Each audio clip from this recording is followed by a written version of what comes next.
The Crypto Markets Update is brought to you by KuCoin, the best place to find the next crypto gem. And joining us now to discuss the exciting things happening in Ether right now is Joseph Ayoub. He's Global Infrastructure Analyst at Citi. Good morning, Joseph. Morning. Thanks for having me, guys. Okay, thank you for being with us. So you have a new note that's out about Ethereum and the merge that's happening. You see a few major consequences of that merge. And, of course, one of the big things, I want to hit on this right away, is this idea of transaction speed, because it's a big complaint people have right now, the expenses, the speed. What do you see happening, and what makes this so revolutionary right now? Actually, I think to answer your question, not a lot makes it revolutionary in the interim, right? Block speeds are gonna decrease from 13 to 12 seconds, and TPS is going to increase from maybe 12 to 13. But the major coup for Ethereum is obviously the ability to scale through proof of stake networks. It's been a lot more difficult for proof of work networks to do that. And really, I think this is just setting up the roadmap for the surge, right? And forecasting 100,000 TPS is a big jump. So I think in the interim, it's not an incredible leap, but it's really laying the foundation for a much faster future.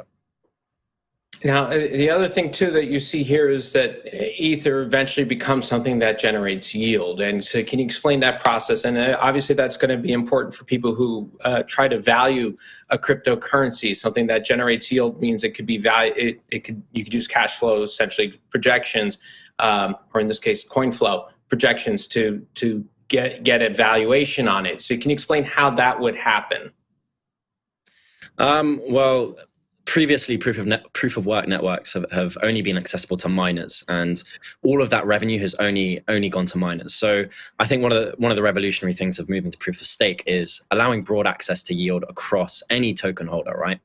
And if we're to assume this is its own currency, a currency generating yield, you'd be able to, in a sense, value that currency using cash flows. If you're to assume that the revenue generated by ETH is revenue in some sense, right? The reward given to stakers on the beacon chain, which is possible, but we're yet to see how that will materialize and whether that distribution really is revenue or whether it's another type of yield which has not yet been accounted for.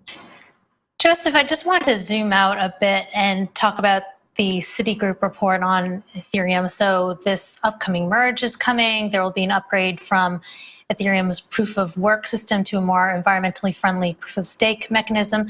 What are some of the key consequences outlined in Citigroup's report? Well, so obviously from an ESG perspective, energy consumption of a proof of stake network is going to reduce by 99.5%, which from an ESG perspective is positive. Projections from Ethereum indicate that it's going to take 0.01 terawatt hours a year of energy to run Ethereum after the merge, and that that's comparable to Bitcoin, which is looking at something close to 200 terawatt hours. So a 2,000 times increase from a proof of work network to a proof of stake network, which is a major change, right? And that could make it a lot more agreeable in the future for ESG priorities. So we ask several guests this question because we always get different answers. But what is the worst case scenario? What could go wrong? And what is the likelihood of that happening for the merge? That's a great question, and I bet you asked because it's the hardest one to answer, right? The worst case scenario is that the merge fails. There's some technical glitch, and it doesn't go to plan. So a complete hard fork that would be necessary to run the chain before the attempted merge. That would be the worst case scenario. I can't put a probability on that, but it would be relatively low. And then the next scenario would be a delay. Which is possible. We've seen the merge delayed a few times, and it's possible it could get delayed. That's a possibility. But all being well, it should go on time. But we'll have to see. Well, nobody likes worst case scenarios, of course, but there are also some interesting things if they're best case scenarios. Do you see this potentially unseating Bitcoin in terms of store of value or overall valuation of the entire network does Ether unseat Bitcoin if this proves to be a success? And when I say success, I mean that everything goes as planned and maybe a little bit more so. Do you think that it shows a more of a value to the overall marketplace, to the overall economy than Bitcoin does?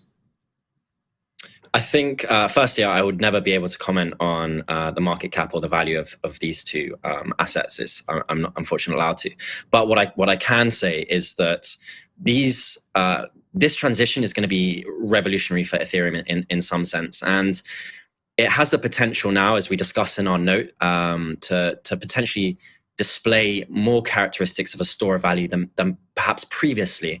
This is considered to be a hugely deflationary event, and sources like Into the Block are projecting it to be deflationary post-merge, and that will have consequences for its place as a store of value. Whether or not that will challenge Bitcoin, I can't say. But it will also, as I mentioned, it will also have consequences for it as a currency. Now, J.M. Keynes used to talk and discuss inflation and deflation and its consequences on currencies. And deflation, in some sense, actually makes currencies much harder to use because the money supply should be increasing with GDP growth. So whether it replaces or improves on Bitcoin or not is something which we're yet to find out. But it certainly could improve as a store of value, and it could potentially be worse off as a currency, so to speak, in its purest form.